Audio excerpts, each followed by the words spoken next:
All right, let's call the meeting to order at 7 o'clock.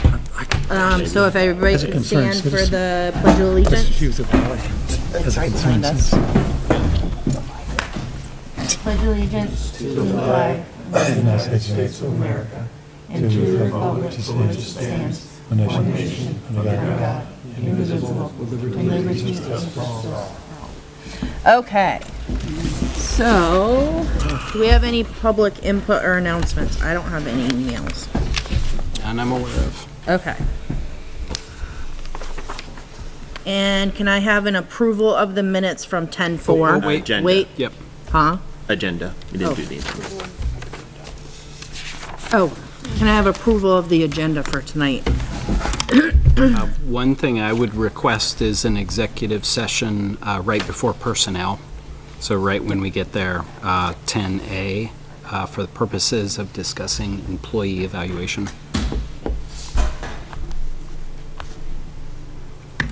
I will, second that. So with that edit, I will make a motion to approve the agenda. I'll second that. All in favor? Sorry, I didn't have any more discussion. Unanimous?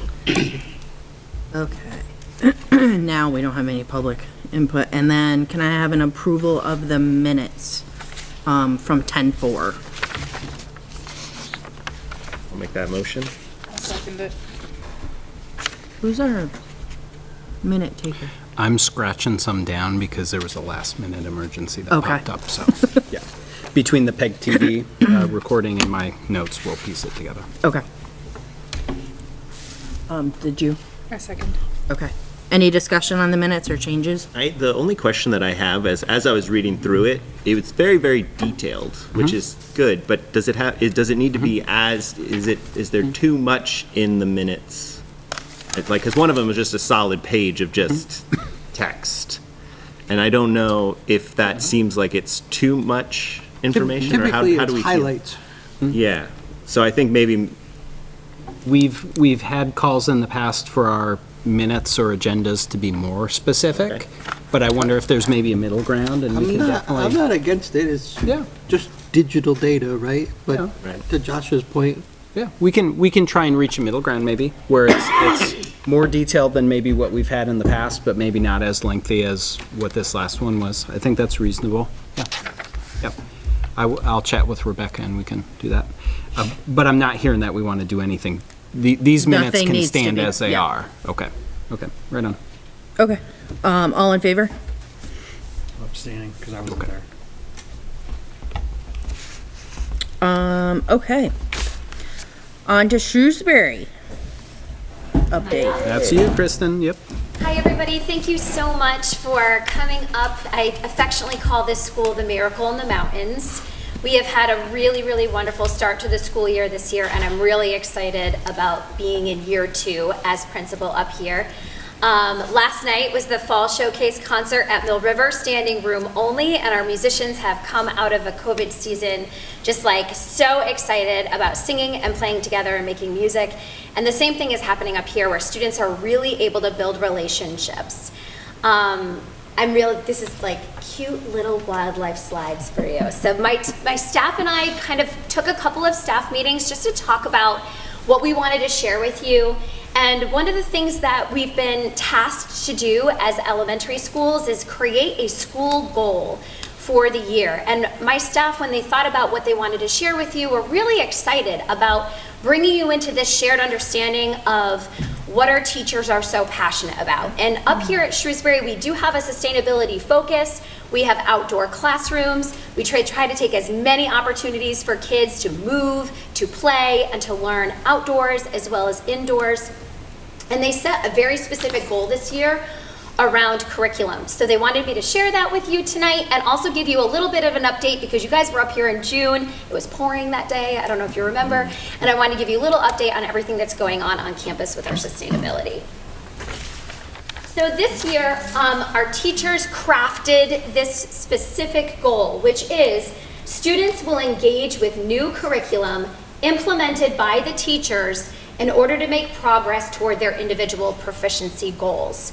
Our teachers at Shrewsbury are super dedicated and are all about like academic growth and meeting students where they're at, being able to kind of craft and design scaffolded lessons so they're able to get what they need and to be able to move forward with their individual goals.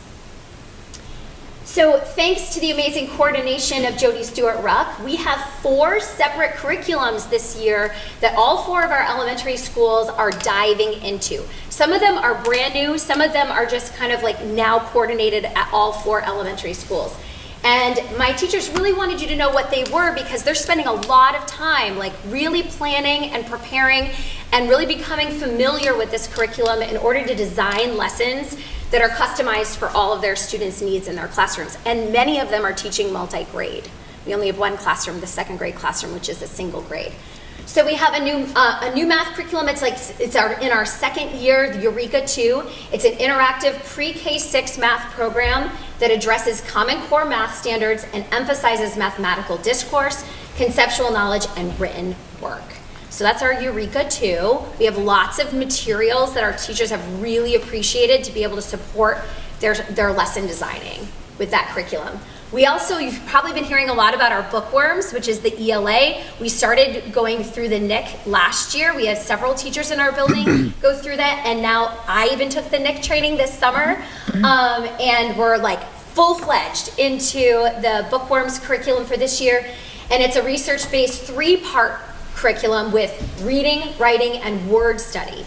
And it consists of explicit instruction in the 3 45-minute blocks, which is a huge portion of a student's day, really focused around ELA, which is shared reading, ELA, which is like writing, and the word study. So there's 3 45-minute components of that daily. And they're really being like dedicated to dive into that and making sure that that works within their classroom structure and in their scheduled minutes. We also have a brand new TCI social studies curriculum, which is an inquiry-based, developmentally appropriate social studies curriculum that uses primary resources, projects, and interactive online activities.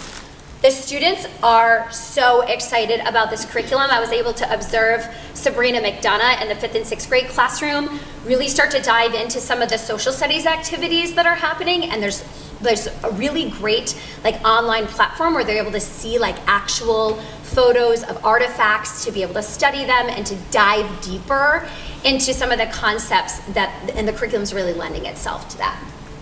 And then our teachers have been doing mystery science for a while, but I believe all 4 elementary schools are all doing this year, which is the next generation science standards are aligned and it's hands-on science. Students love this program. Like it's a really, really great curriculum. And it has application of science and engineering practices while building conceptual knowledge. It's really hands-on, and the kids love it.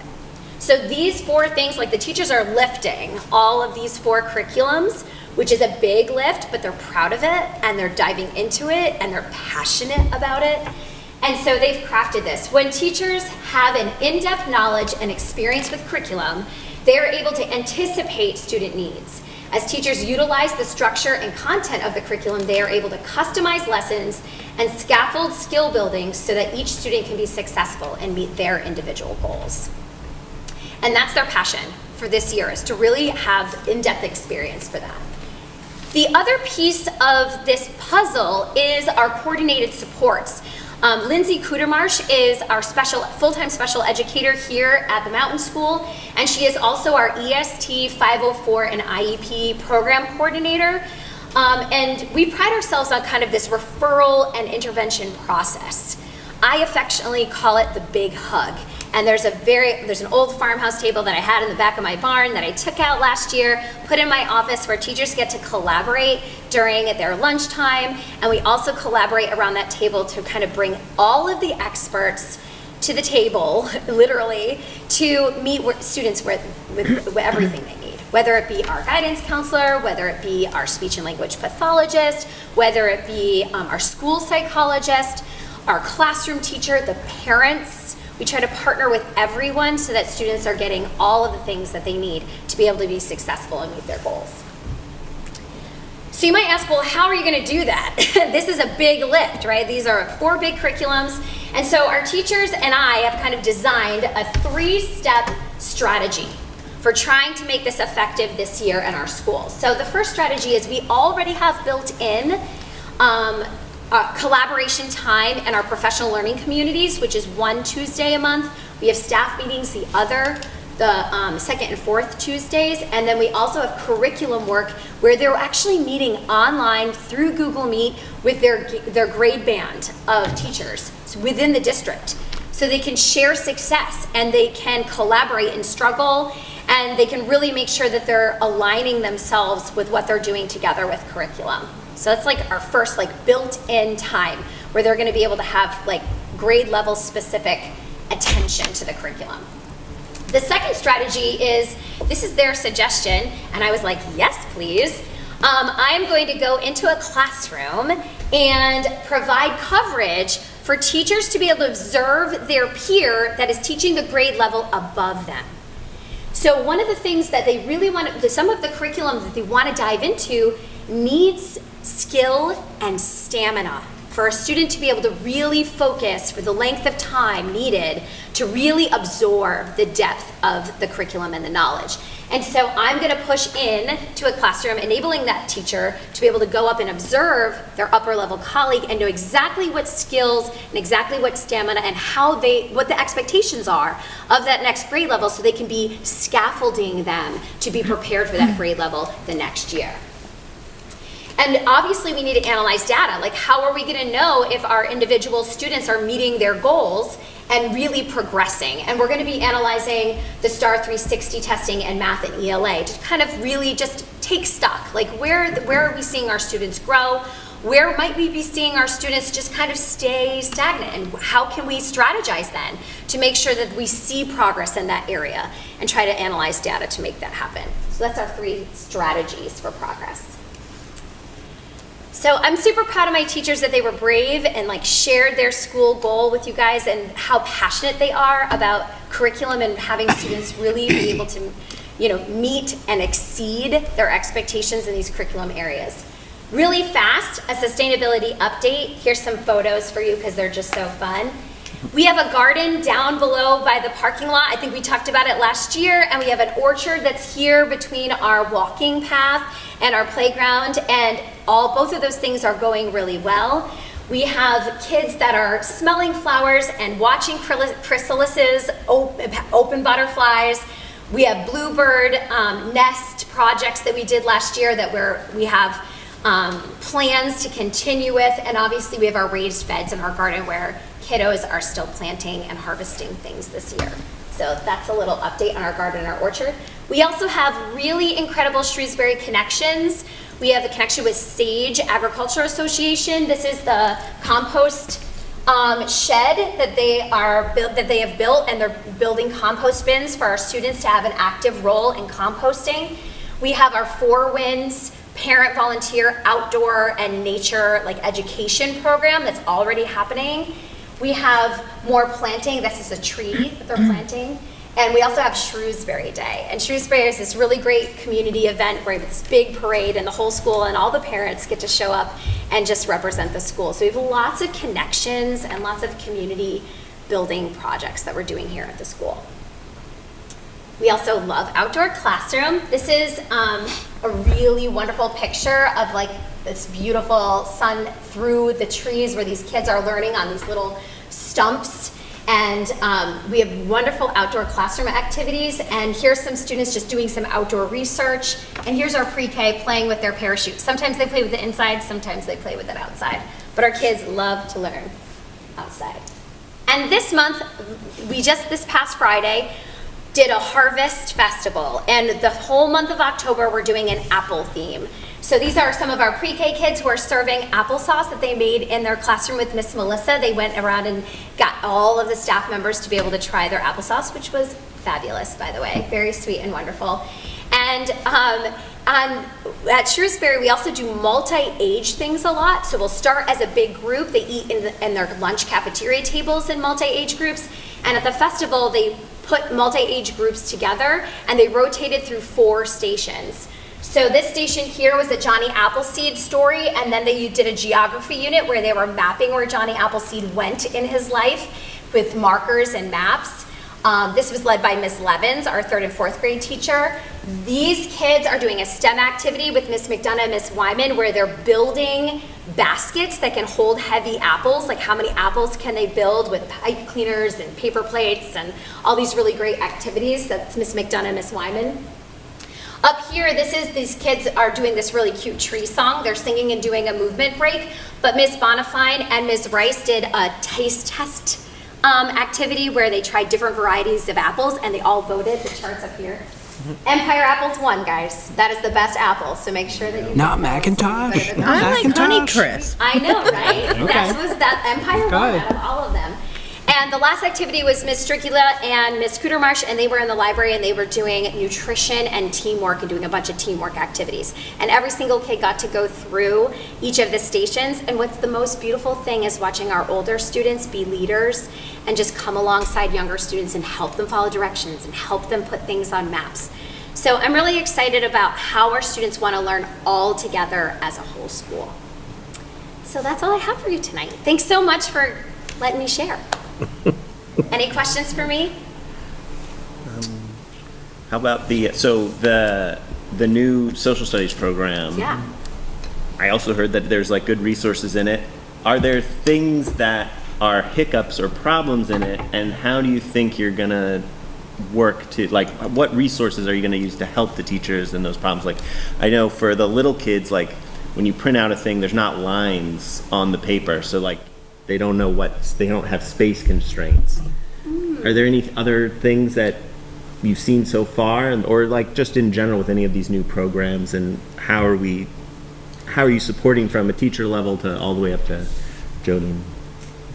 Well, I could just, from my experience with what I've observed so far, Miss McDonough was using the curriculum in a lesson that I observed.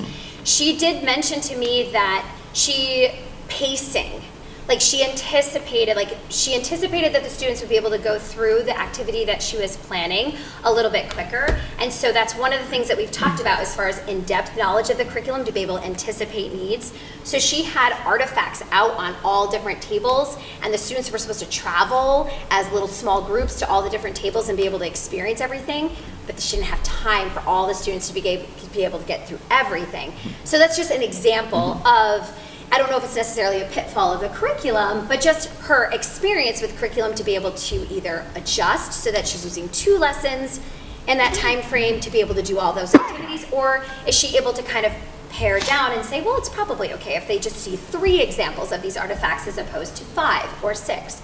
So I think that part of it is just adjusting and walking through the curriculum the first time. I also think that the grade level ability to talk to the other 6th grade teachers and talk to the other 5th grade teachers and be able to say, how are you doing with pacing, and what did you notice? And like, I was able to do this, but then my students didn't really seem to grasp this concept and I had to re-explain. And I think that just the collaboration of grade bands is super important to be able to make it viable as we move forward. I don't know if that fully No, it answered did. your question. That's basically really all I cared about was support. Like, Yes, making sure the support is absolutely. there for the teachers. And I think, something Kristen mentioned in the presentation, one of the strategies that she's employing is to cover for a teacher so they can go see another teacher. Sometimes our teachers have been pretty isolated, and they do great work in isolation sometimes, but knowing what their colleagues are doing really helps them understand the curriculum better and that vertical alignment of what are they doing in 3rd grade so that I pick up in the right place in 4th grade. I think there's always a challenge with new curriculum. We are going to figure a lot out, and you might notice that there were no teachers tonight. We talked a lot last year about it being important to create space for teachers to come and interact with the board. And last year we heard a lot of folks thanking us for that opportunity to be able to get some FaceTime with you and talk with you. We had a lot of conversations as a leadership team in the fall where we talked about honoring where our teachers are and the hard work they're doing and asking them, because this was always something that we told them was voluntary. Well, there's this challenge where, sometimes you say, well, this is voluntary, and people go, yeah, but I feel like I really need to do it, because they always want to pitch in and do everything. I think our Shrewsbury teachers absolutely trust Kristen to come and share with you So you're not seeing no teachers here because they didn't want to be here. You're not seeing no teachers here because we didn't want them to be here. They're tired. They've got new curriculums, and they're really sorting through those and doing that work. And I think that's Len, you always ask, give us the good and the bad. I think the bad is we have some important things we're working on, and people are tired because they're doing the work. And I think that's it's worth acknowledging that. Can I just, Yep, sorry, go because for it it. will have implications once you guys start talking budget Yeah. around curriculum. Yeah. It is the first time, as I think Deborah said, in Deborah Gardner-Bosch's Yeah. career in like 30 years in middle river schools, that we've had district-wide coordinated curriculum in all 4 major subject areas at the elementary level. Yep. It is huge. It's also a huge ask of them. Yeah. And there are pluses and minuses to each one. So last year we purchased Eureka 2. We found out that they came with 2 different workbooks, Apply and Learn. They weren't using the Apply books because they were really like home-based books, because the teacher said getting through Learn is enough. And we haven't had time because of these workbooks to go fully into the online curriculum. And so we didn't buy the Apply books this year, which gave us enough money to sneak in the workbooks for TCI. And then we bought the online TCI curriculum with grant funding. So it's like, there's 2 things going on. There's giving teachers the resources to try out, and then getting feedback about what we need and what we don't. And that's a bumpy road, right? 'Cause no one's ever gonna totally agree. And we spent a lot of time when we had our beginning days to open up the year. We spent a lot of time, teachers and grade levels, sharing about how things are going. And our first release day, actually, we spent more time doing that. So our half day, people got together and talked about how is it going, and we listened to folks when they said they were ready for a social studies curriculum, but we always want to check back in and see how it's going. So it's not like, hey, we've got it, we're done. And with the math, we didn't say, well, we bought both books, so you better use both books. We were receptive to, what did you get through? How did it work? What would work better? Sorry, I cut you off. So with Bookworm, we had enough grant funding to buy 1 book for every 2 kids, which is what Bookworm says we should do. But some teachers are saying, gosh, I really need 1 book per 1 kid, even if they're doing paired shared reading, because I need to, when we go back to answer questions. And so that's something that we have to figure out. So math, science we've been using for years. That is not a huge one. One thing still missing is a full curriculum map. We have, our teachers are getting, like a group called the Curriculum Work Group is getting paid after school to make a curriculum map for the grade level that they're most comfortable with, and they share that out at release days with the other teachers to make sure that everyone's kind of in agreement.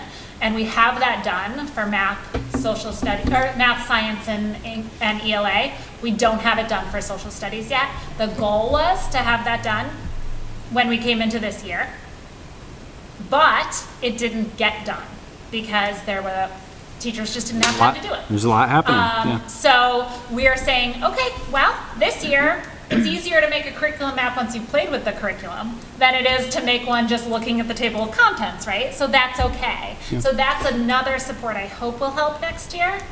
But, we might come back to you with teacher feedback and say, listen, they really want the online TCI and the workbooks. Because I was just planning on buying the online. And then teachers were like, no, we want the workbooks too. And then I only bought them K-5. And then 6th grade teachers were like, what are you doing? Give us the workbooks. So I had to find the money for that. So once they've used it, then we'll get feedback about what parts they want to keep. Yeah. And adopting a curriculum is not an easy process of, oh, we adopted it, we're done. And I think it's worth acknowledging that, Kristen's staff, you heard about the work that they're doing with these 4 subject areas. They're doing hard work, and it's important work for them to be doing, but it's not a smooth, flat, paved road. It's a bumpy dirt road, and there are going to be some setbacks we have, and there are going to be some times when we get a lot done, and it's great work, and then we take a step back again. And then just one more thing. English and math, we're saying you have to follow with fidelity. Especially the English program, because it's written in a way that it has to be followed with fidelity. Science and social studies, we're saying get to the major topic areas of your grade level, but pull in other resources if you want to. Again, with that balance between curriculum coordination and honoring the expertise of our teachers. And, Kristen's got teachers who share grade levels, a third, fourth grade classroom, a fifth, sixth grade classroom. There are challenges with going, here's a curriculum that's actually designed for fifth grade, and doing that work. So I think, worth acknowledging that good work is happening, but we don't have it all figured out yet, and it's not all been perfect yet. But there are strategies that we're gonna put in place, and we're gonna keep listening and keep working. Can I just say something as a parent Yeah. to Shrewsbury child? He comes home, I would not know if there is anything not going smoothly behind the scenes, because he comes home and he knows everything. He knows like what his social studies is called, what he's learning. He challenges his 8th grade sister all the time. And it's fantastic. It's fantastic. Like he definitely, he's getting his math, his ELA, his science, his social studies. And I He love loves hearing that. every minute of it. Like, it is fantastic. This school does such an amazing job. I love hearing that, but we always want to balance that with Right. sharing what isn't going well, because there are always things that aren't Well, going we're well. always gonna have Yeah. students that Yeah. struggle, Yeah, and Yeah. it's, the ones that struggle, it's gonna be hard Yeah. for them. But it's just nice to know that, like, that's not getting passed to the kids. Yeah. If there is Yeah. that, you Yeah. know. Well, and my teachers are thrilled with this level of support and resource. Like, they are like over the moon that they have this accessible. And now they're just like, how can we do it really well? Now they're like overwhelmed about how to do it all. And so that's why they set the goal. And I worry about how do we make sure you're not burning out? Because having those resources is a great thing to have, but then it is more work. It is harder work. So, I think that's something, we talked last board meeting about staffing shortages. So something that is huge on our minds is burnout. If our folks are doing good work, sometimes the pace needs to back up, or sometimes we need to give a little more flexibility, and we're trying to do that work. Nick? One, thank you for the update. Thanks for taking time out of your day. It all sounds fantastic. One question. Yeah. As the support strategy, you talked about the collaborative PLC online engagement. Is that just local to MRU, or is it a broader group? That's a really good question. It's actually just our grade bands at MRU right now, with the exception that Bookworms has, like, I'm on a Facebook group for Bookworms, and you can ask grade level questions of like everybody in the nation who's doing Bookworms right now. The resources are unbelievable for that particular program. So I think that our teachers are getting some more wider support for the Bookworms, but it's really kind of exciting for them to have just their grade level teachers in our district, because they're able to kind of like, this is us, we're in the same boats. absolutely. And so that's really important, and that's been set up by Jody and Brian through for elementary, it's Tuesday afternoons, that 3:15 to 4:15. And Deborah's been And huge in Deborah, I'm helping with sorry. that. And Yep. so every Tuesday has a specific goal. So like the first Tuesday is staff meeting that I run, and we work collaboratively, and then they're working in their PLC group with their grade band, and then they work with me, and then they work with curriculum. And so every month they're touching on all those things and have support. Perfect. Good question. Very good question, though. Thank you, Chris. Yeah, of course. Thank you for last night, too. Yeah. All right. Enrollment update? That's me. I was talking class sizes last meeting, and we were asking some questions about tuition, Yes. basically. And I have those numbers for you. I told you I'd bring you those. Universal pre-K is a quick, easy one. We have 5 students in district, so 5 non-resident students in district for universal pre-K programs. We have 3 students out of district, so going to other programs elsewhere. Our pre-K numbers are actually fairly high, so having 5 in, I'd say we typically fluctuate between about 5 and 8, maybe.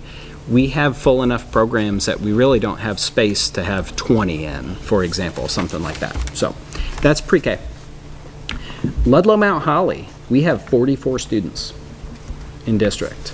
So 44 Ludlow Mount Holly, 16 Middletown, 11 from Rutland Town, 2 from Chittenden, and 14 from Ira Danby Mount Tabor. So we have a pretty big chunk of those tuition students that I think are incredibly helpful in keeping our enrollment stable, but not just stable enrollment, stable budget. We were talking a little bit about when all of those Ludlow Mount Holly students came our way, and that was actually really good timing, because that was a year that, if we look at that 1% to 3% decline in enrollment every year, there was a year that it was going to be a lot more than the 1 to 3%. And we had about 30 of those students come in. So you can see we have 44 of those Ludlow Mount Holly students currently on the books. Is that? That was a I'm big sorry. buffer that came in when we needed it. Is that K-12? That's K-12. Okay. But the majority of those don't have choice until maybe middle school, mostly high school. High school, yeah. So if our towns have an elementary like Middletown, when I talk Middletown, we don't have Middletown elementary kids, because Right. they've got their own elementary. Yep. Rutland Town, they've got their own elementary. Middletown has middle school choice, so we get some of those kids coming in middle school. And then some of these towns, they don't have it till 9 through 12. Right. That's different than high school choice. This is tuition. Right. So I'm talking just tuition dollars. So these are students in district that funds follow those students, which is very important for stable budget for us. And I think it's important that folks understand, when you get to the high school level and you get into school choice, that the money doesn't follow the student. No. Whereas what we're talking about here is tuition. The money. And So I think it's important. So say you have a Yeah. Rutland resident who, would go to Rutland High School, and through school choice, they decide to come to Mill River. They go, wow, I want to be part of the music program, or I want to be part of the drama program. No funding comes Right. for those students. If we have a student who says, you know what, actually, I want to play hockey, so I'm going to go to another high school. I'm not going to attend Mill River. I'm a Clarendon student, but I'm going to go somewhere else. Money doesn't follow that student. So the agreement among high schools is, we will set our numbers in a way that we know what we're getting into, and we can handle that fluctuation. We can take some kids in, we can let some kids go. Our budget doesn't change. Right. So we would never want to set our choice numbers at like 100. Because if all of a sudden we got 100 kids in, we'd go, now we got to hire a teacher, and that's not in our budget. So if our choice number is 20 or Right. 30, we know that we could handle that coming in without increasing our staffing. So kind of the agreement is students will come and go, and it's a wash somewhere. And we set that number, We do that board. in like February, I think. We'll do Yeah. that in February. Yep. So that's 87 tuition students. That's over 10% of our population, tuition students, which I think is an important thing to think about. Because if we have about 800 students, 87 of those are tuition. And those are students who, for whatever reason, have decided to come into our district. And I think that's something that we always need to be mindful that we are working to engage those families and creating programs that draw students in. I think we've done a little work with our, especially like around Middletown coming into middle school, we've created some opportunities where they can come visit and be part of our elementary school step-up day where they visit the middle school. We can have some of those potential students come and visit too.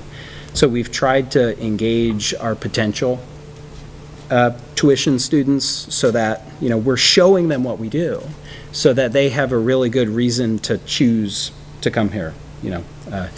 We're not just hoping they come here. We're showing them what they do and letting them make a informed decision, if that makes sense.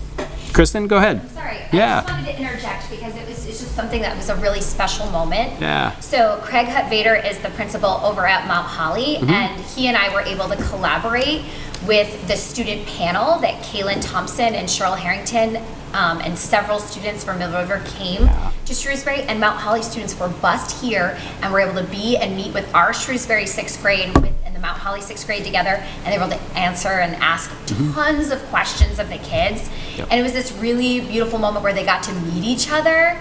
And many of those students, after that panel discussion, chose to come to Mill River over going to Green Mountain.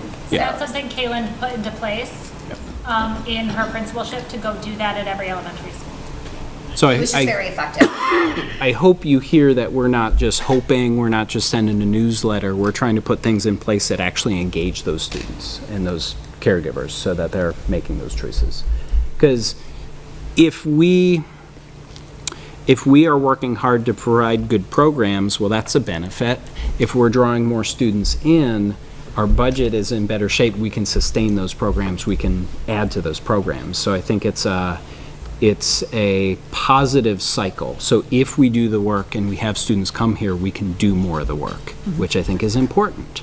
Because statewide, nationwide, enrollment's declining. So if we're not sustaining and doing that work, our numbers are going to go down faster. I'm not going to say our numbers are going to stabilize. I think that's not confronting reality. Our numbers will continue to go down. But the work that we do keeps that decline a little more stable. So that's enrollment number update. Well, I think Questions? even with our longevity thinking Yeah. of, 5 to 10 years down the road, if we have Yeah. a big pre-K, Yeah. it's trying to do what we can to keep them Yeah. in our school Sure. district. Sure. We're not going to Sure. be able to prevent somebody moving out of the district and Yeah. having to move their child or whatever, but trying to keep them, because we go through spurts where we have a lot of pre-K kindergarten, and then we don't have a lot, and then we have a lot, and they follow. If we can get them and really focus on the longevity of it and keep them continued, then we'll be better too, as long, and bringing others in. And you get more stable staffing out of that, which gets to that same question of staff shortages. Yep. If we have these fluctuations and we go, oh, big year this year, hire some teachers. Oh, small year, fire some teachers. If we can keep things a little more stable, we can keep people here, and I think it sounds like Yeah. kind of what you were getting at. Even our resident students, this is about Yeah. sustaining a program for them. This isn't just about tuition kids. No. Yeah. Yeah. Helping to keep Questions? everybody here. Questions? It's- Len? Sorry, Josh. You go ahead. I was just, me and Len, I don't remember if we were doing it in a policy or not, Yeah. but one of the things we were talking about was movement of kids in the elementary school. Yeah. I thought you were about to- Yeah. Was like, is there an easy way to know if Yeah. how many kids are Yeah. going to different schools? Ooh, I And, can get that for you. You know, that I kind can't of tell stuff. you off the top I of my don't head know now. if it will inform us Yeah. that much of what's happening, but it give may us a be little just bit of an idea. interesting. Because that was part of the premise, I feel like, when the school districts Yeah. merged, it's like, oh, there's Yep. different maybe concepts or ideas of what the schools are doing, and just see Yeah. if different things are pulling. Next board meeting, I'll give you an update on that. I don't have the numbers that easy that I can grab for you, but that's an interesting thing too. Well, we were talking about the same thing. Yeah. And I think it points out two things. Number one, is there a lot of student movement to a particular school, which would raise a question, why? Yeah. Yep. Or is there a lot of movement of students from a particular school, which also raises the question, why? So I think just from that perspective, and plus, some folks have said that, because of our policies, we may have overpopulated some schools. Yeah. Well, Yeah. it would be nice if we know whether that's a fact Yeah. or not. Yeah. And is that a good thing or a bad thing? Yeah. That's, it depends how you cut it and how you look at it. But if we've got the numbers, Yeah. And I think I can tell you ballpark, is there any one school who's getting all the kids? No. I think at this point in time, we have every elementary has in-district transfer. Some come up to Shrewsbury, some come up to Tinmouth, some go to Clarendon and Wallingford. So every school has some students choosing to be there from another district, which is interesting. I would say the only trend I've seen is we did see a few more coming out of Wallingford last year. We had some struggles at the end of the year last year. We definitely did. So there were a couple more, I think, than we normally would see. We haven't seen that same conversation with caregivers this year. We haven't seen that same sort of concern bubble up with folks asking about going somewhere else. So that might have been a short term, we'll see. The deadline is in the spring, so we can revisit in the spring. And, if that's something that's a multiple year trend, yeah, we got to think about that. Well, and this just brings up sorry, Len, No, go ahead. if I don't say it, it's gonna leave me. I know how that goes. It just brings up kind of like a slinky effect where we hit one as far as our tuitions, then the slinky goes to the next Yeah. step. It's what we're pulling in, what we're offering, Yeah. and then it's looking at the programs. So say we're getting a bunch from Rutland because of our stage 40, which stage 20, and I've heard that for the last 10 years. Then it's looking at the program part of it, but then it's looking at what else, as the slinky falls down the staircase, what else are we going to be looking at to try to keep our children here? And then because we're unified and have been, we have all these different schools that legitimately could offer as long as being unified, but we have, like Timoth is really small. That's great for kids who need small.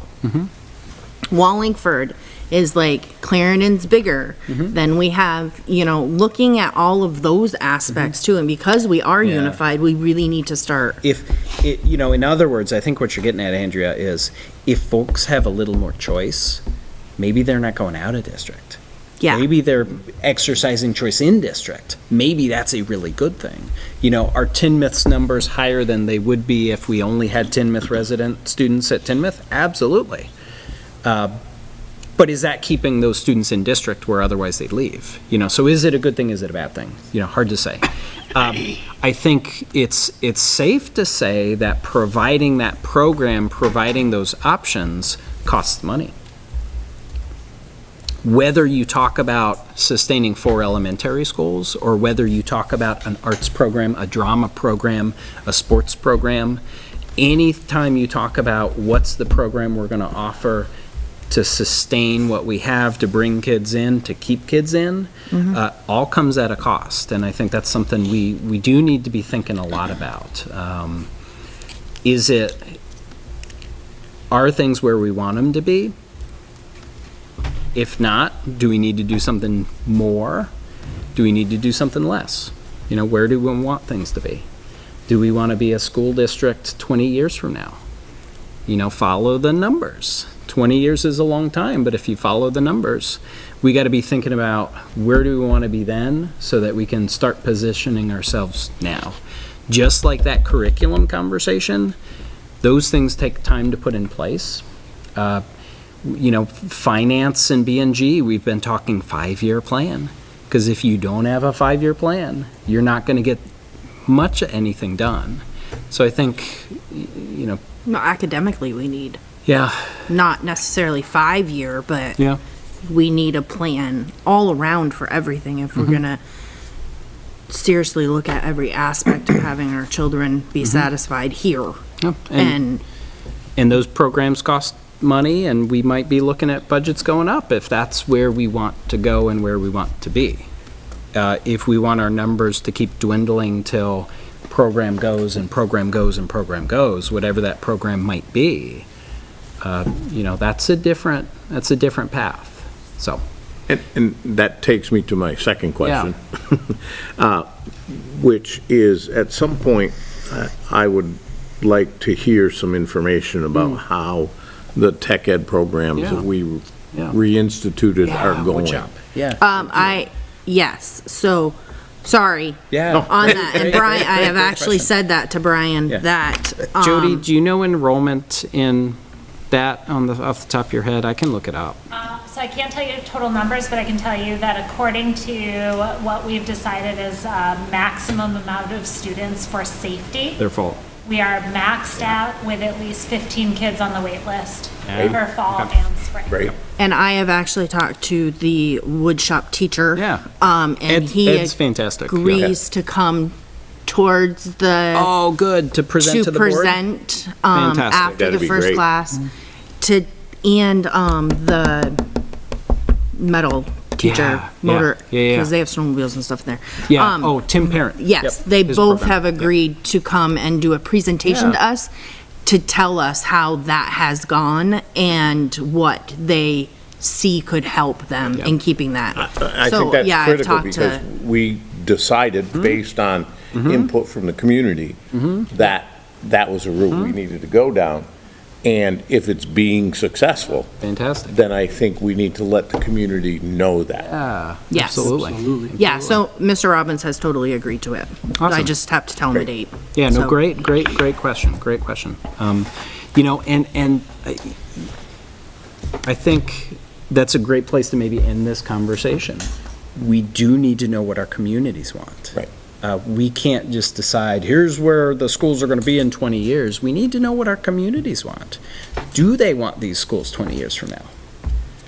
What do they want them to look like? Do they want all the programs we're offering currently? You know, do they want us to invest more? We heard a lot about athletics and investing more in that last year. We put it on the ballot.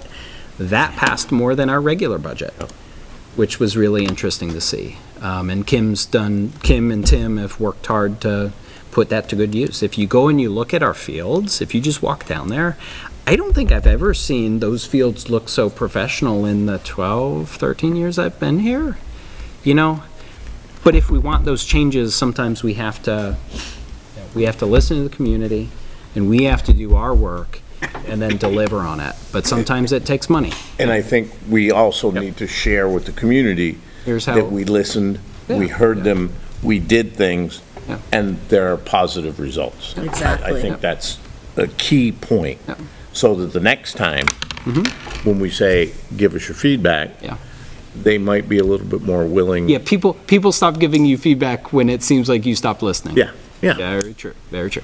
Well, Okay. and we need to be able to reinforce what the community is telling us too. Yeah, yeah. And if the community comes to us with something and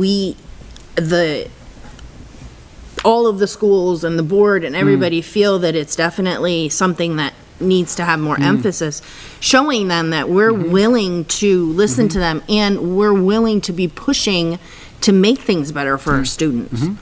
That, it's all of that part. So I mean, how are you going to do that?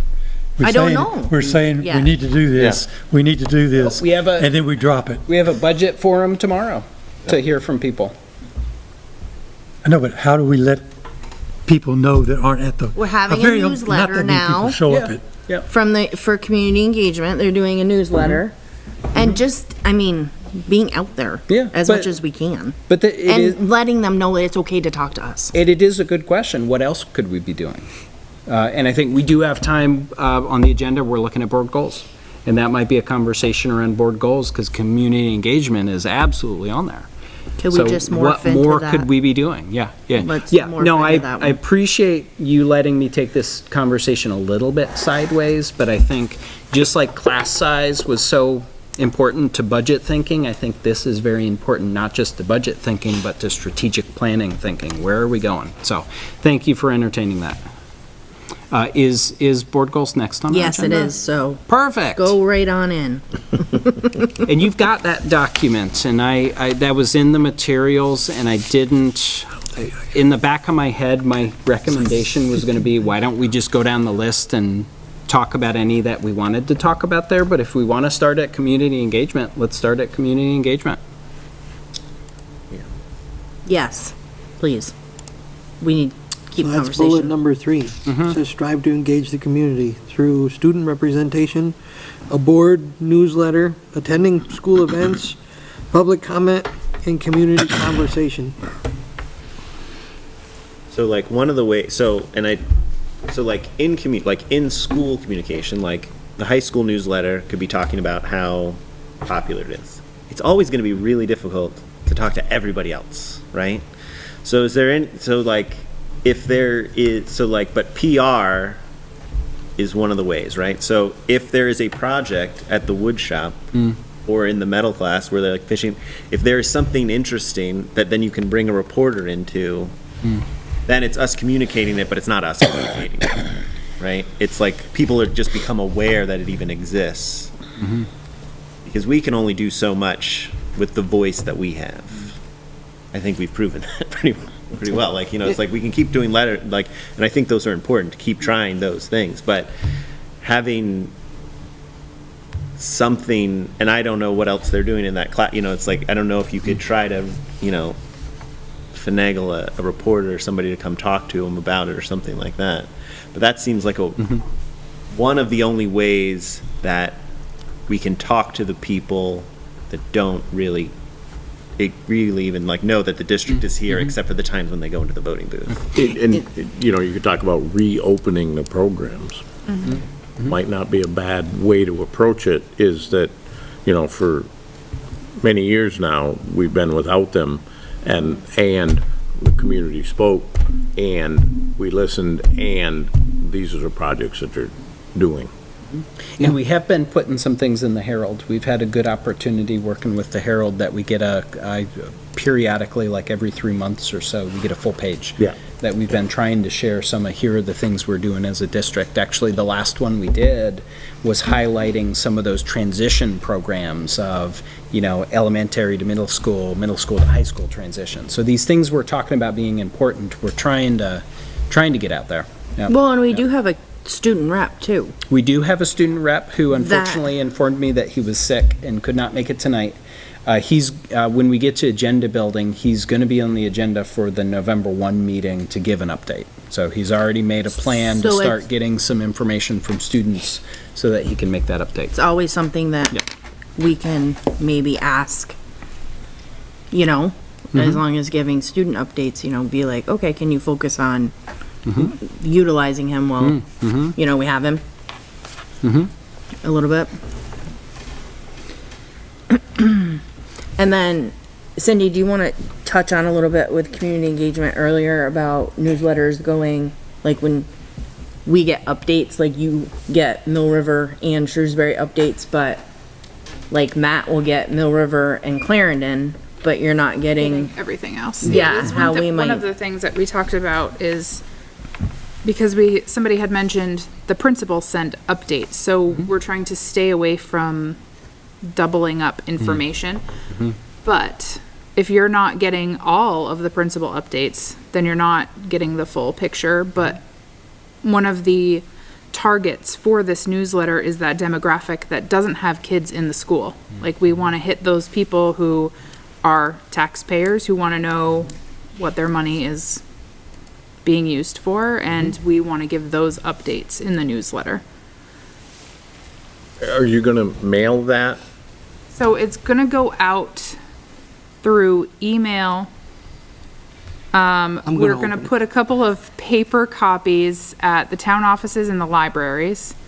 But otherwise, it's gonna go out on Front Page Forum, Front Porch Forum. Is that what it's called? See, I Yes. don't use it, so I don't know. Facebook, the website. Yeah, a lot of digital stuff. I'm opening it right now. Oops, I'm not opening it right now. Now I'm opening we could do at the dump too. it. It's, Can you Mine use would your- love You to get a lot post of it people at there? So right now, the Give me current, extra copies, I'll take them to the dump. the current suggestions are paper copies located at the public libraries, town offices, and then electronic copies on Front Porch Forum, Facebook, email distribution, and located on the school website. If I could get a bunch of paper copies, I would bring them to the dump. Everybody goes to the dump. Not everybody wants to open up not everybody is gonna be on your computer. And they're gonna think about the school board when they've got a complaint. You know, or when something's going on. Or when they gotta vote for the Right. budget. Right, and so they're not gonna see anything. Well, that's what I was just gonna mention, as we're going through the list, one of the things is that we should be attending events. Well, I've been to numerous music events, sporting Sport, events, and you hear from the occasional person, but once you've been to 24 of them, you pretty much, Don't really I was hear gonna from say, people. I've been to a ton of sporting events this year, and the only people who've ever approached me to talk is staff members. Yeah. I was gonna say, I talked to you. I know. You're a staff member? Well, I was at a spaghetti dinner down at the Brick Church the other day, Saturday, whatever it was. And I'm looking around and I'm thinking, I'm making an assumption. I'll bet none of these people know what we're doing. Sure. And so then I think, okay, so how do we let them know? And I haven't figured that out yet. Sandwich board. You go out and you have a sandwich board. With the newsletter on each side. There was people there that I know. Yeah, yeah. I'm a board member, ask me You know, a and I think question.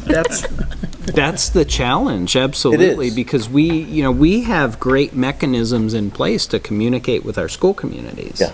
And actually, I think the importance of like Shrewsbury and the newsletter that Kristen sends out weekly, like that's a huge communication tool, and we know that's essential, because if we don't have that, people start getting frustrated, they don't know what's going on, So we have an audience that we know needs that.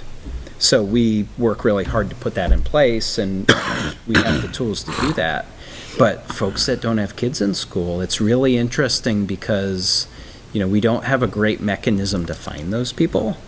And if we don't communicate a lot to them, a lot of them are totally fine and happy and okay, so.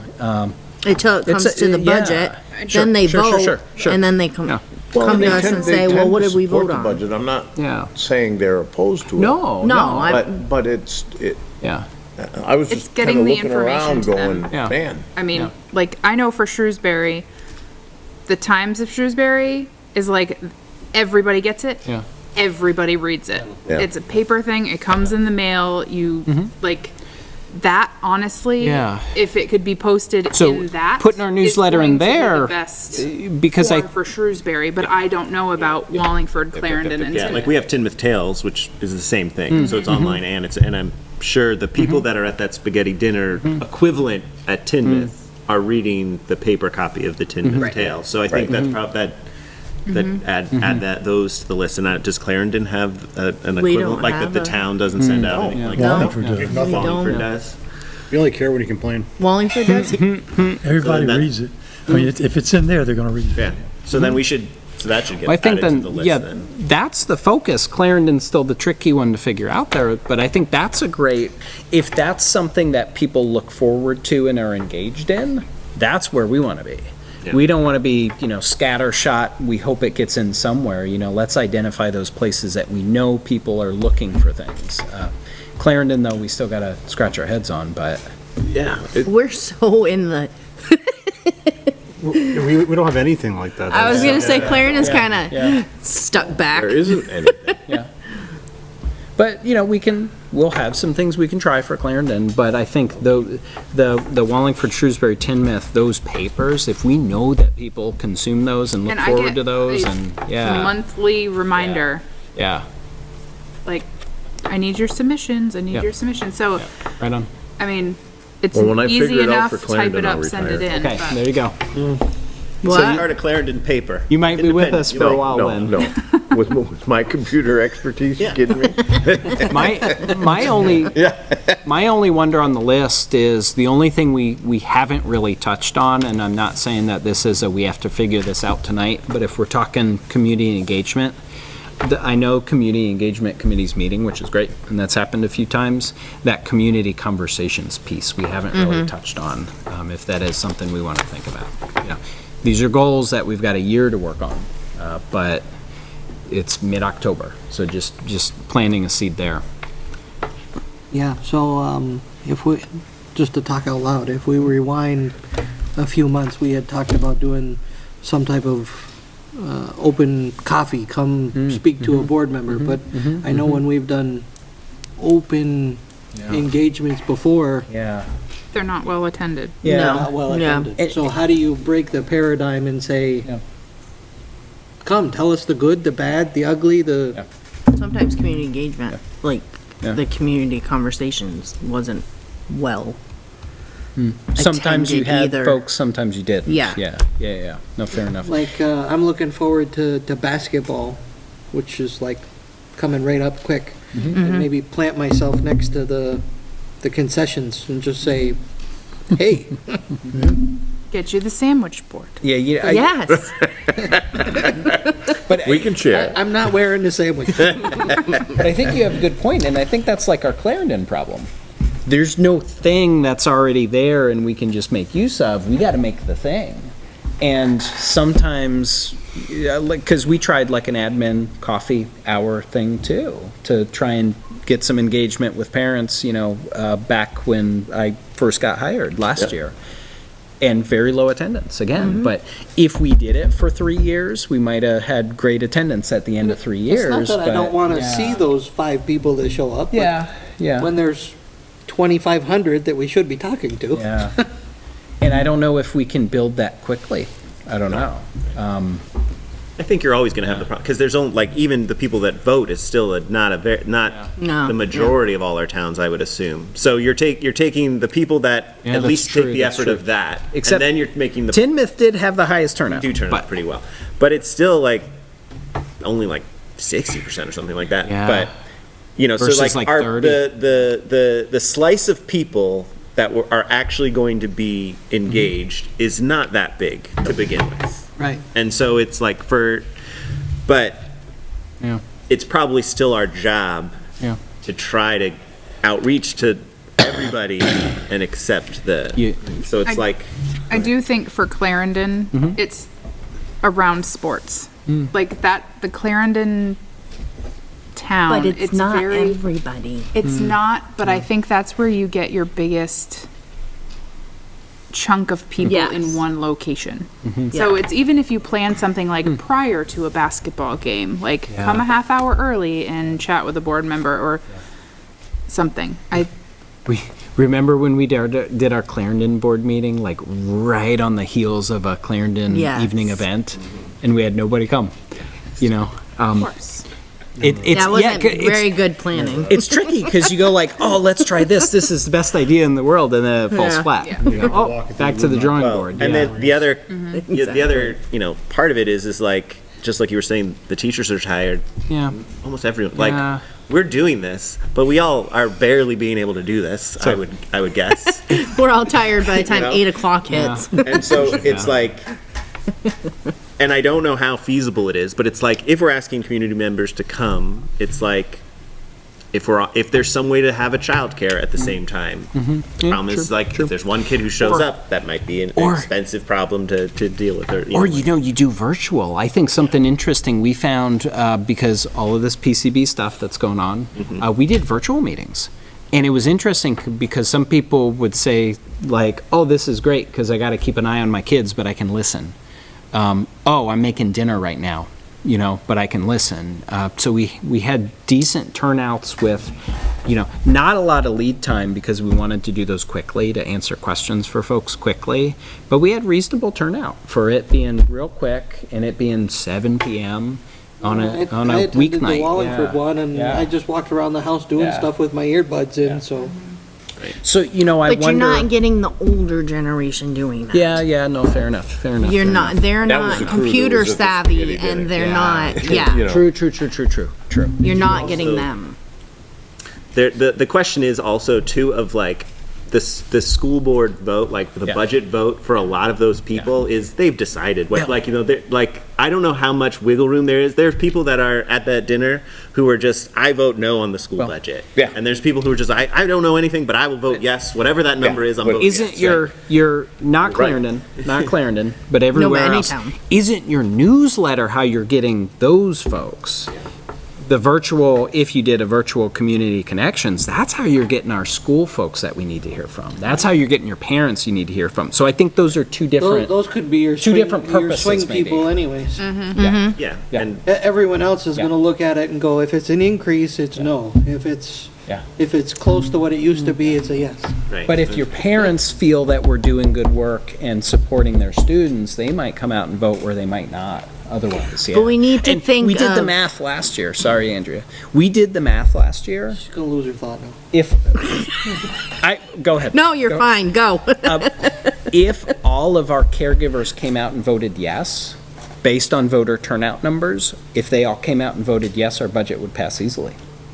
If they all came out and voted yes. Sorry, go ahead. So the problem I only see is, yes, the parents, but it's the parents, the grandparents that are also providing care, Oh, true, that do true, vote true. on the budget, that are not necessarily asking the questions of why the budget is whatever it is, but they're still voting because they have grandchildren or great-grandchildren in the community that are attending our schools. So instead of just focusing, like, on our students and the parents, we need to start thinking generational Yep. and focusing on all of them. That's why I think the newsletter and community engagement and really getting out and being able to answer questions when people have questions Then to you're us. getting different groups with Then each we're one of getting those. everything. Yeah. Clarendon's a very generational community. So if you're just getting parents, you're not necessarily getting everybody. You're getting grandma and grandpa that provide, great aunt and uncle, in just for that town. That's why I think Clarendon's so prominent sometimes. But, so we need to kind of look at that part. And that, to bring it all back, because I know we're all tired, with our board goals would be bringing, community, that goal of us outreach. And I don't have it in front of me, but, And I wouldn't advocate, I don't think there's a change needed right now. I think we did some good planning and we No, had I some think different it's- yeah. strategies. We just need to make sure we're not forgetting one strategy. we need to leaving a do group the out. steps. Yep. We have good strategy and we have a good baseline, but we need to start doing the steps. And the newsletter's moving. We have a student representative. Yep. Several of you have been attending events, so, we're doing some of the work. And I think for, like, conversation topics, Yep. like, the budget one's easy, because, like, that makes sense for people to come. The other one that makes sense, I think, is our Buildings and Grounds 5-year Oh, yeah. plan. Just Yep. being like, Yep. being made aware of, Yep. look, we are trying to do this in a way that is fiscally responsible. Yeah. Keep this up, keep I was going. gonna say, And that's it's the like, only other really big complaint that I have heard is grounds. Well, okay, so we just talked about the academics. The 4, Yep. what we're new this year. So if we start having community conversations, why not have a community conversation in regards to that? Yeah, Because that could the be a place budget to is start. every year. Yeah.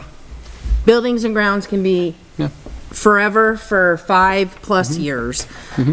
It's almost pulling what's huge that happened this year.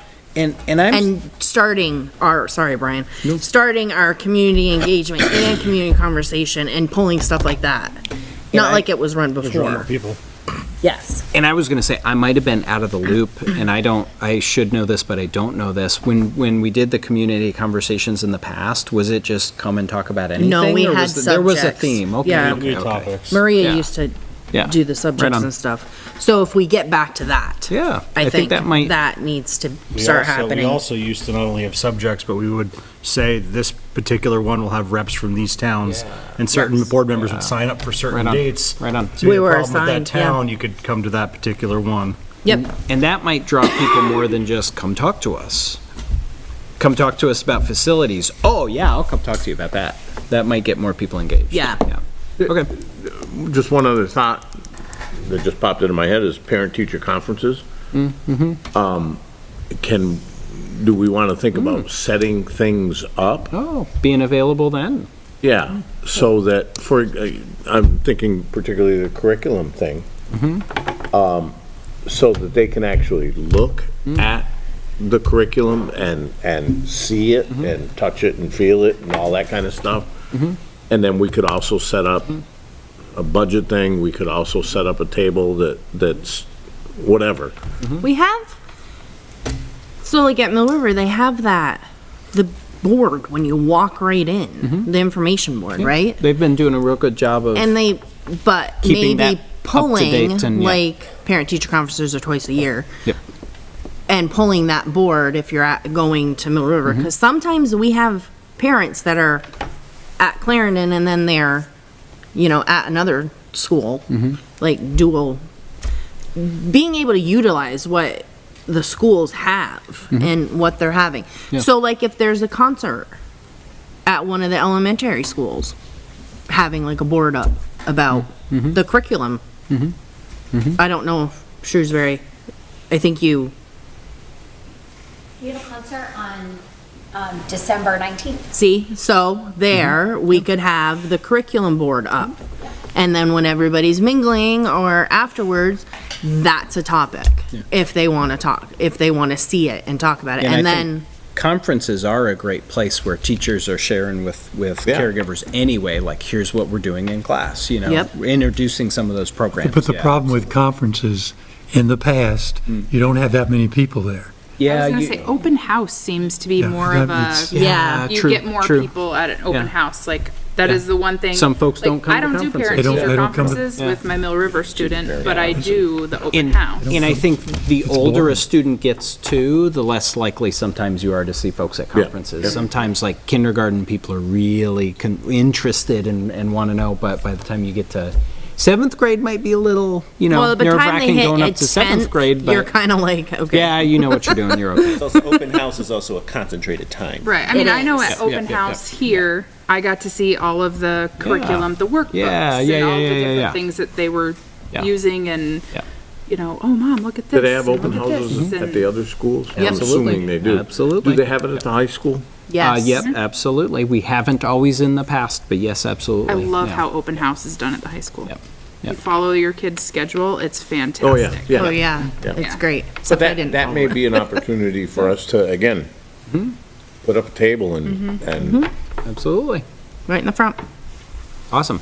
All right, so. And thank you for that. I think we had committed to re-engaging with our goals periodically, and I think that's great for us to do that and remind ourselves what's on the list, so we don't lose track of it.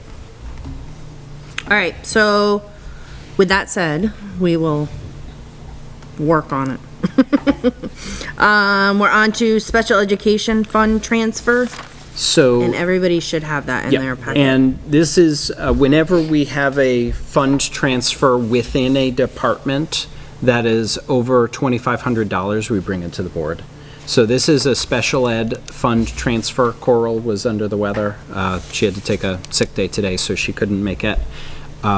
This is to support training for one of our folks to be CPI certified so that they can train folks. So CPI is the training program that helps our folks with verbal de-escalation. So if a student is getting dysregulated, we can verbally try to help that student. And then if things continue to escalate, the adults can give a proper restraint. So restraints don't happen too many places in our district, but when restraints happen, they have to be by folks who are trained. They have to be documented every time it happens. There are a lot of rules and regulations around that. Having somebody on staff who can train our staff in that is incredibly important. We had gotten to the point where we had several of those people on staff, which was great, because then we could offer, like, the verbal de-escalation training, we can offer to a bunch of people. Even if you'd never, ever, ever probably have to restrain a student, you would still have some of those skills to support them verbally. But then our special ed folks, we absolutely want to make sure that they're trained fully. We are down, I think, to one person who has this training now. So there's a pretty good need to have a second person just to have the ability to make sure all our folks are up to speed on that.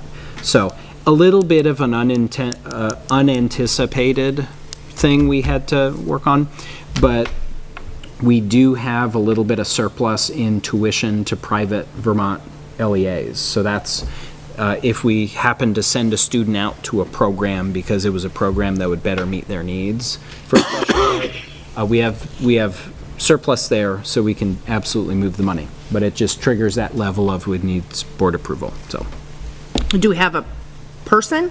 And Yeah. Maggie, Okay. Maggie Ains has Okay. already agreed Okay. to do all that good work. So okay. I would ask the board for a motion to approve the transfer per this request. So I'll make the motion, to transfer $4,799, out of, Tuition out of district tuition account into the special ed funds, into training development fund. training development funds. Second it? Thanks, Josh. Any more discussion on it? Sorry. Go ahead. Is this something that this person's going to need to be, like, it a everything renewal? else, you're gonna have to recertify? Jody, do because I you know, know is it CPI 3 is every- years? Is it Yeah, 3 years? Okay. Okay. Yeah, so this will work for a fair bit of time, and I think the recertification is less, unless this is the recertification. That I don't know. Yeah. So much money to Yeah. provide the CPI training to all of our staff in-house, Then it's at no cost. as opposed, like, this is the fiscally responsible way to do this. Because otherwise, we have to pay a trainer to come in, because there are a lot of staff members that need to be specifically, this is one of those mandatory professional development pieces, because we focus mainly on the verbal de-escalation, but in order to safely restrain a kid in a major safety incident, you must be certified in this way. And so that's the second part of the training. So we get in-house trainers because it saves us money, allows us them to flex with our schedules. Okay. But yeah, 3 years from now, we'll know enough to have budgeted. This was just one where we didn't have the person and we had to scramble a little. Nick? Two questions. So this is like a train the trainer. Yes, exactly. Yep. And then looking at the phrasing of the words, I'm just looking for clarification. It says, in the amount of the 4,800, I'm gonna round it up, from an out-of-district tuition account. So Yep. what that means is that's tuition for students to go out of district. So it's Does that make not, sense? it's not an account that's physically out of. No. No. Yeah.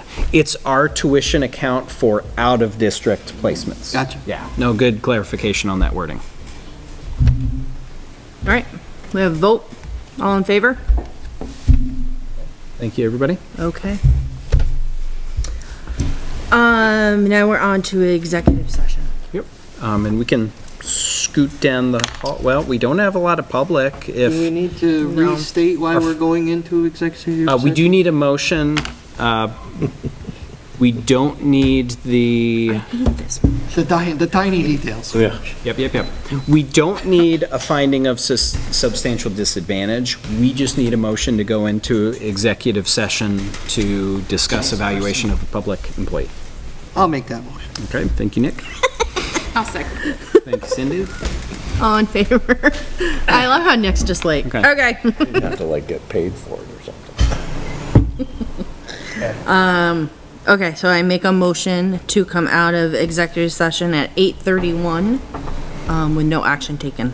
Motion's not required, you just make a choice. Okay, well, we're coming out of executive There we session go. at 8:31. Yeah, no, follow me. So next Thank you, on the agenda is. We're still in personnel. Yeah, personnel. Contracts and all that. I do not have that Oh, the letter. resignation. Or we have some contracts too. We have a resignation Yeah, and the contract. and a contract? I think we have a couple. Yeah, we have a couple. Okay. Or three of them here. I'd like to make a motion to accept the resignation of Megan Cameron as special educator. I'll second it. Thank you, Cindy. Discussion? All those in favor? Opposed? Thank you. Was that unanimous? I thought it was. Yes. And then we have some contracts. What do we have? I'm We sorry. have some contracts. Okay, I don't have them. I guess I didn't do a very good job of. Do you have them? Printed everything. I thought I did, but. All good.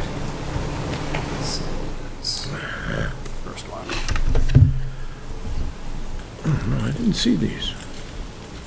Okay, I'd like to make a motion to offer contract to Tabitha Victor,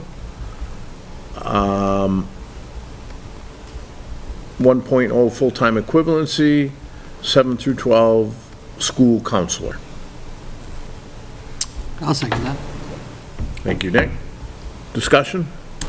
Was there a lot of applicants for this, or is this the only applicant? Or- We had interviewed a couple of times, so this is actually the extension of a process where a committee had interviewed, not been happy with candidates, left it open, interviewed, and this is a candidate that they eventually interviewed and were happy with to offer the contract.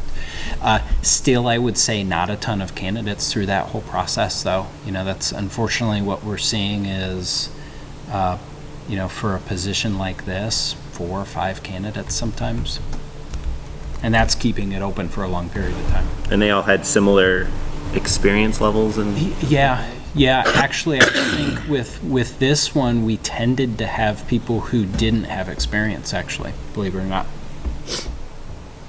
So, And not that it's a bad thing, but recently we've had more than usual relocating to Vermont, yeah? Yeah. Which is interesting. Yeah, very true. Any other discussion? All those in favor? Opposed? Awesome. Thank you. Next is a long-term sub, Oh, you got it. There you go. 3rd grade. And you always say you're not good with computers. Come on, man. I'd like to make a motion to offer a contract to Karen Castle as a long-term sub at 3rd grade, 1.0 full-time equivalency. That was one we had, sorry, there's not a second or discussion. Oh, second. Cindy, beat you to it. Discussion. That was one I mentioned last time Yep. that we had in place. We just didn't have the paperwork ready Right. for it. Any other discussion? All those in favor? Opposed?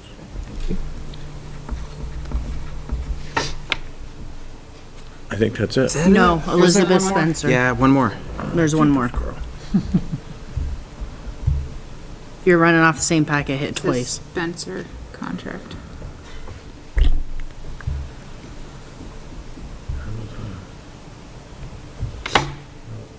Loss here. Trade you. No, Pass. pass all the computers around. I know, everybody, Len gets all the computers.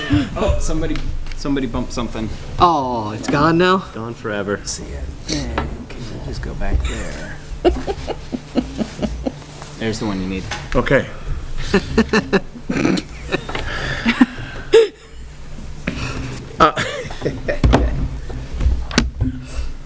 Very professional. I would like to make a motion to offer a contract to Elizabeth Spencer for the position of a pre-K paraeducator, .6 FTE. I'll second that. Oh. He almost beat me. Thanks, Paul. Discussion.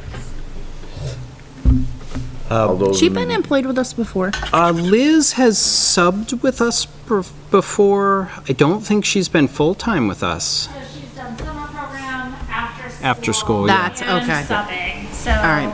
And is a Mill River graduate. And a former And- student of mine. Her mother. Liz is fantastic, yep.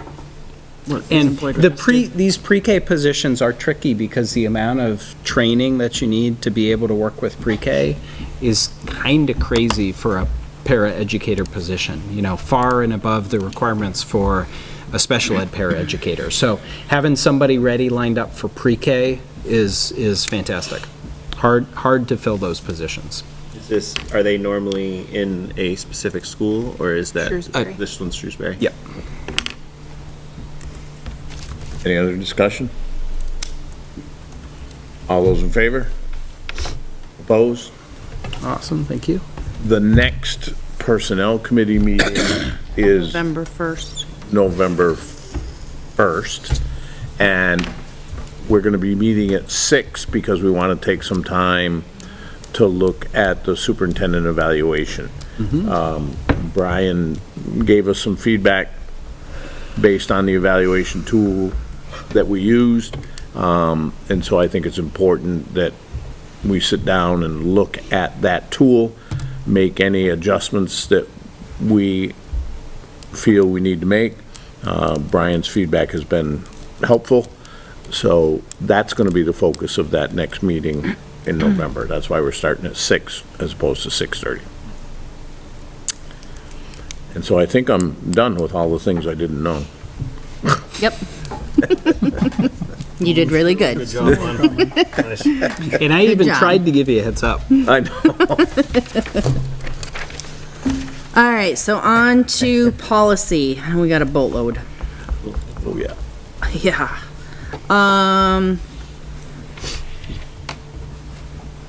So first I want to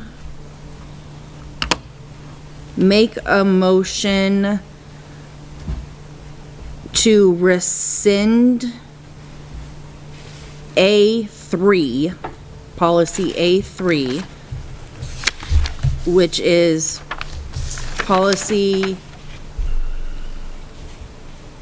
Dissemination and and, administration. yeah, and administration. And that's first read of that. So That that's is, first time yes. we're looking at this. I'll second that motion. Okay. Any discussion on it? I would just say we're getting rid of this one because We, the topic that it covers is in In another. A2. Yep. Redundant. Yep. Okay. all in favor of that?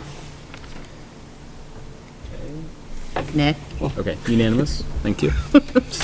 Trying to open them both, so I got them both on, one on this one on this one. You got two things Okay, working. so Of course you do. the next is H7. And we have sent that out for first read already. Has our time's Oh, passed? no, we No. have This We is, have this it. is what we just did at. Okay, so Yep. make a motion for H7, which is Title I, Part A, Parent and Family Engagement, to be sent for first read. There's another section to this. I'll second it. And this is, okay. Now, discussion is, this policy along with H8 are, state regulation for funding. VSBA, Jody was nice enough to clean it up a little bit, so it wasn't so wordy and stick all of our stuff in there that we needed. But this matches state statute and VSBA for what is required for this certain type of funding that we, have. Right, Jode? So this is for our title funds. We have to Yeah. have the updated policy. The state has requested that we add this. The model policy for this one was 10 pages long. And Brian and I in the policy committee decided that we could take out the procedures that were written into the policy because the policy references the procedure and because procedure may change frequently. And so that's why it cut down to 5 pages, so it's just the policy. In general, that's what, there's been other policies that had procedure in them in the past that we have now removed from those policies. They don't belong there. Okay, so all in favor of sending this one to first read? Okay, so the next is H8, which goes along with H7 as the combo, and I make a motion to send this one to first read also. I'll second that one. Thank you. Any more discussion? All right, all in favor? Okay, so next is, I'm no. sorry. What? Well, H8 was currently G12. Yeah, we moved. Do we, Do we have to rescind? Do we rescind? 12? I don't think Thanks. you need to because you're you're just editing the name of it. So Okay. my sense would be, you don't need to rescind for first read and then adopt for first read if you're Okay. revising. That's So I fine. just adopt. Yep. Yeah. Okay. No, I thought about that for a long time Yeah, we when had I a was putting it conversation. on the So did we. agenda here. Yeah. You know, my advice would be, you're just readopting with a new name. Yeah. Okay, so next, You probably can do the A1. all those That's what I'm As thinking. All together. okay, so A1, 2, make 4, a and motion 5. to send A1, A2, A4, which is currently B3, but we're changing to A, we're trying to, I'll explain after. And A5, which is currently C1, all to first read. Second. There you go, discussion.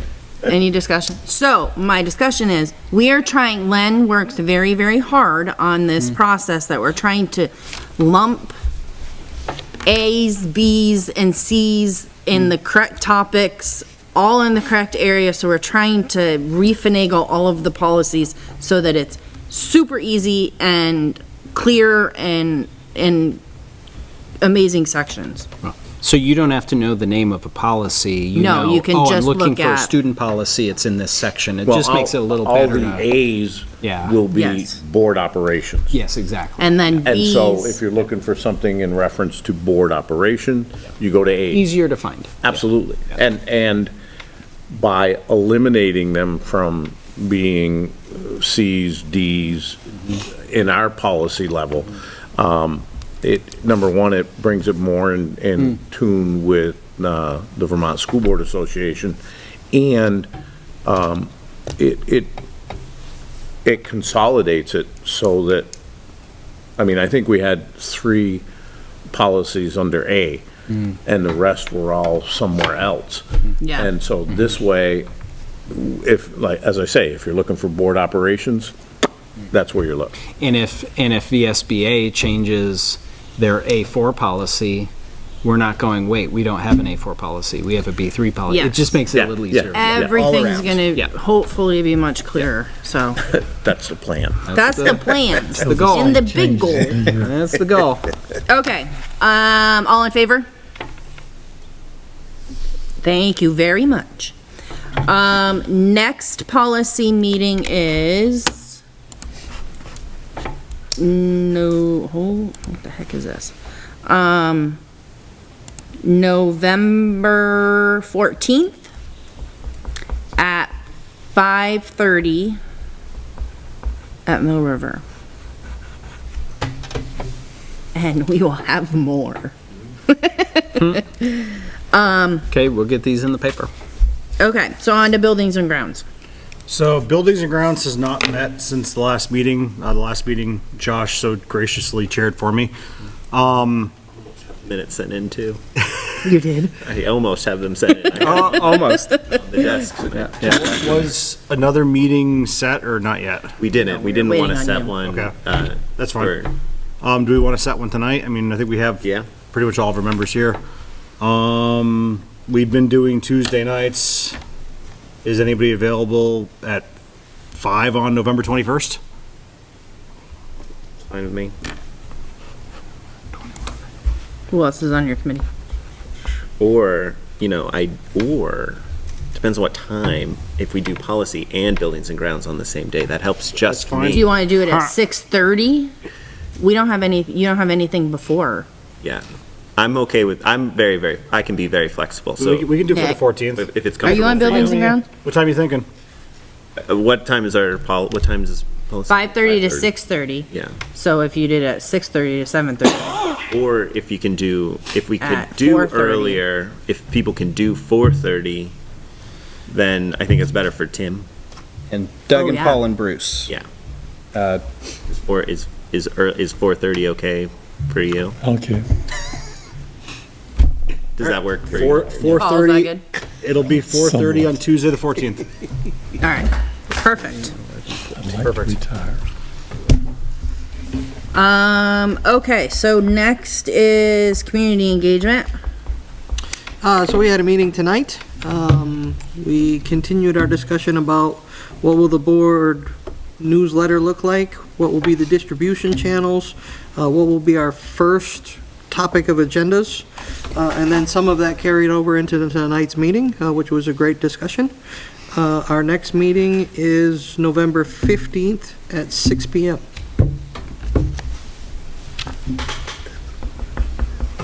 All right, negotiations.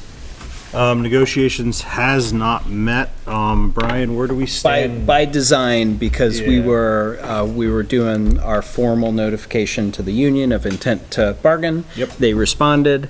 I actually just chatted with them last week, end of the week, and they're thinking early November would be the likely when they would like to get started. Works for me. So I wonder if we look at like the week of November 6th as our tentative first meeting. Okay. And then we wonder what's a good day and time that could work consistently for folks. So that's Matt, Len, Cindy, Josh. I guess once you hear back from them on more concrete, let us know and we'll get it scheduled. Fair enough. I guess, and I'd like to hear a little input if that's okay. I would bet that they would rather meet close to the end of the day rather than like a 6 PM or a 7 PM. Does that? We like, used to meet at 3:30, Yeah. I think. It was 3:30 or 4 o'clock. Does an early like 3:30, 4 o'clock meeting work for everybody there? So I don't get out of work Okay. until 3:30, but Okay. I could be there for Okay. 4. 4 o'clock? And Okay. Mondays and Tuesdays, Okay. I cannot do. Okay. So Wednesday, Thursday, Friday. Yep. All right. Bet Friday's not going to be our day. Wednesday or Thursday. So probably Wednesday or Thursday, 4 PM. Is there, for the first meeting at least, is there a way that can we do a meeting before the official meeting? Yeah, so say if we meet at 4, what I might recommend is, why don't we meet 4 to 4:30? You can meet 4 to 4:30, we'll all meet at 4:30, so that they have time, because I bet they'll appreciate that time too. I think they're gonna have a fairly new team. Some of the folks who had been negotiating for years and years are cycling out, just because, they've done a lot of work and need to cycle new membership in. So I have a question. Yep. Is it okay for us to go through the contract and Yeah. if there's anything that I see Yeah, that I'm absolutely. like, oh, you know what, Absolutely. maybe this is something that might need to be is it okay to kind of play 100%. with it and bring that 100%. idea? And we have already met with our leadership team, our principals, our department heads, and started looking at that too.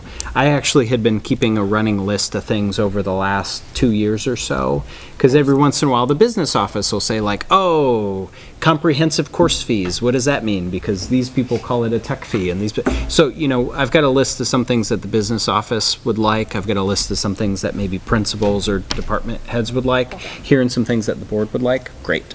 Yeah, I just know that there's stuff that Yeah. I'm hearing Yeah. from staff Sure. that Sure. I'm like, maybe I'll take Yep. a look at that and just kind Yep. of, Absolutely.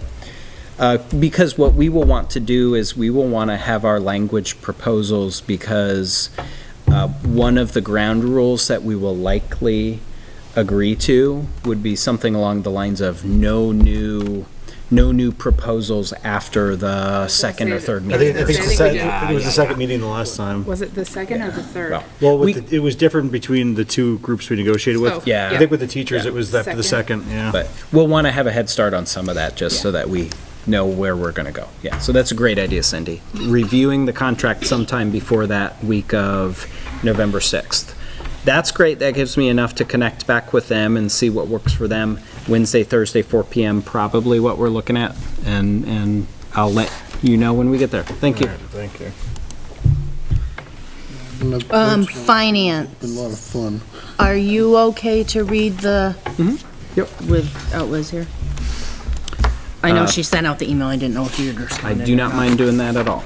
I told her if nobody else wants to, I will, so. I mean, I can go right ahead.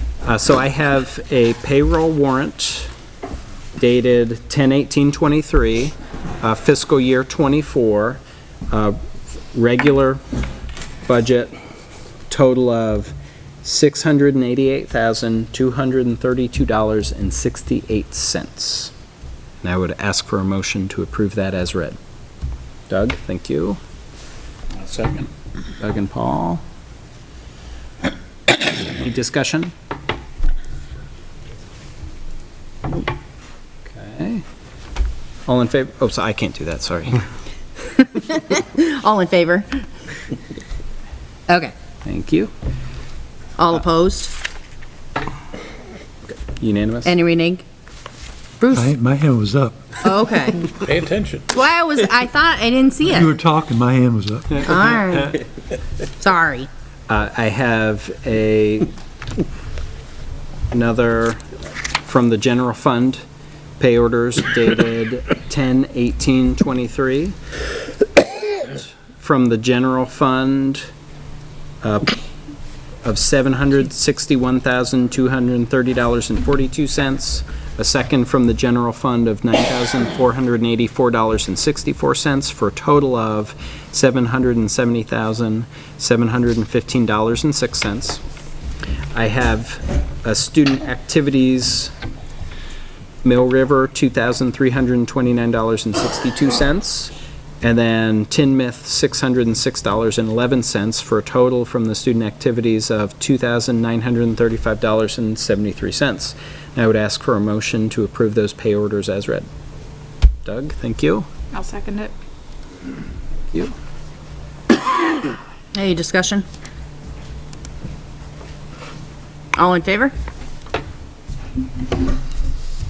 Did you see Bruce that time? I did see Bruce that time. There you go. Stared him down. I did.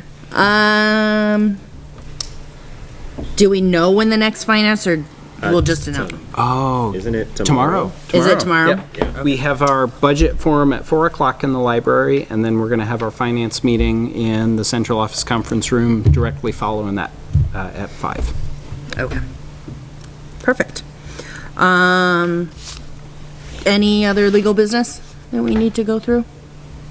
Bruce? Yeah, we had said at the last meeting that we were going to have an update on the Tinmouth situation. Oh, yeah. There's no update at this point in time. So the update is there is no update. Yep. Have they talked with the church? So Maureen's continuing to do that work, and we had sorry, I was thinking the modular unit was more the No. update. Maureen's still exploring that, and we had some conversations last week about, I think, the two things: asbestos remediation, because there's some tiles that are up. That's one thing that we have to get sorted, and then from the fire marshal having smoke detectors and carbon monoxide detectors. Those are really the two items that we're trying to Well, that's easy. continue working on. Yep. Relatively. So we're just waiting. Yep. So how are we working on the asbestos thing? So generally, that's when we seek to lease a space, we don't generally do work to make the space appropriate for our needs. So we're talking to the church right now to say, if you really do want us to lease this space, then the space has to be, safe and up to code. So really, the church needs to figure out doing some of that work. So are we putting some pressure on the church to get it done? Not putting pressure on them, I think. I think some pressure needs to be put because it's been 2 weeks.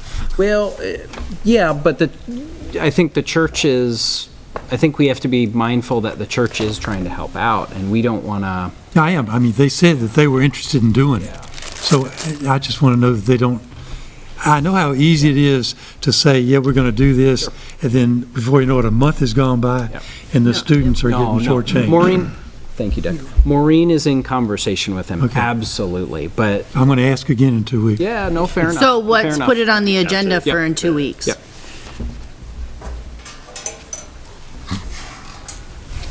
That's a challenge just because finding somebody who has the certification to do the remediation might be harder to do. So, Maureen is trying to work with the church to figure out, as the church figures out, wow, how much are these improvements going to cost?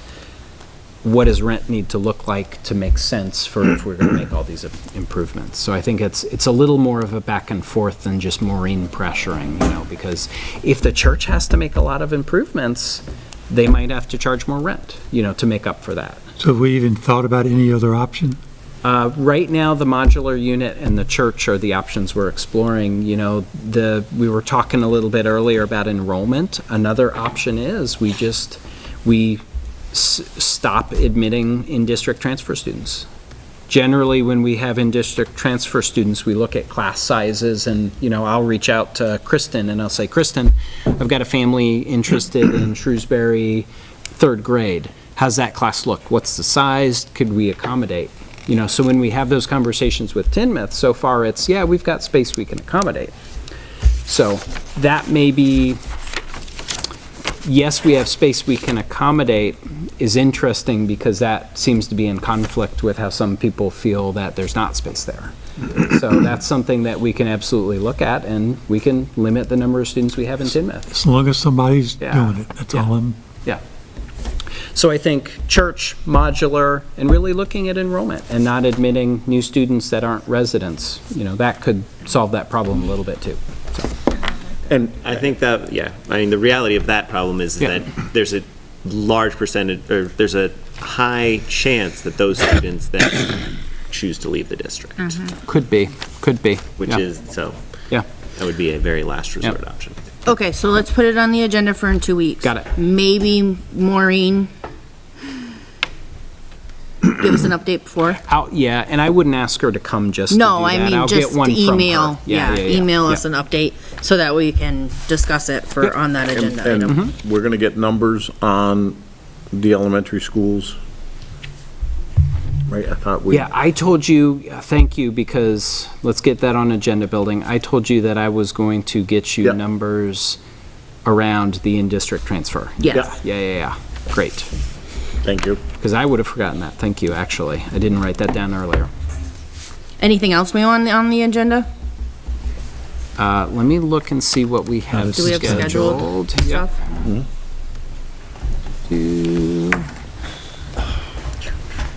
Okay. Because you're like. So for really good friends with November, Tabitha, right? My two- Best friend.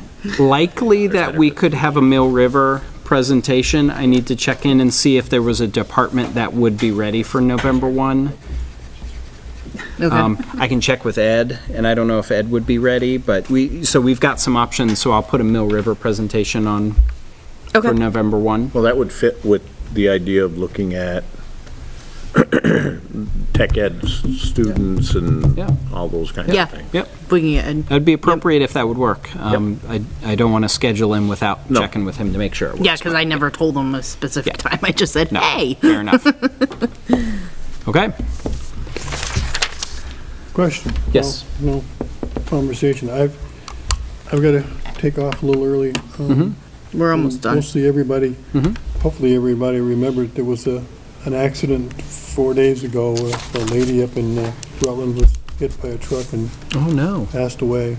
Oh, yeah. Yeah, the pedestrian. She was good friends with my daughter, who didn't know it was her that was killed until yesterday. So she's sort of doing a little bit of a problem. I gotta go a little earlier than I normally would do. Everything should be okay. Hopefully. Good kid. It's a nice lady. She should not have been walking at nighttime. All right, do we have anything else? At nighttime, wear something not black, not dark brown. Reflective. Wear something light. Wear something that's reflective. Thank you. You're welcome. You're gonna save your own life. I don't know what. The transfer. Oh, yeah. Anything else we want? We good? Adjourned. Okay, by 9:02. consensus. Thank you, everybody.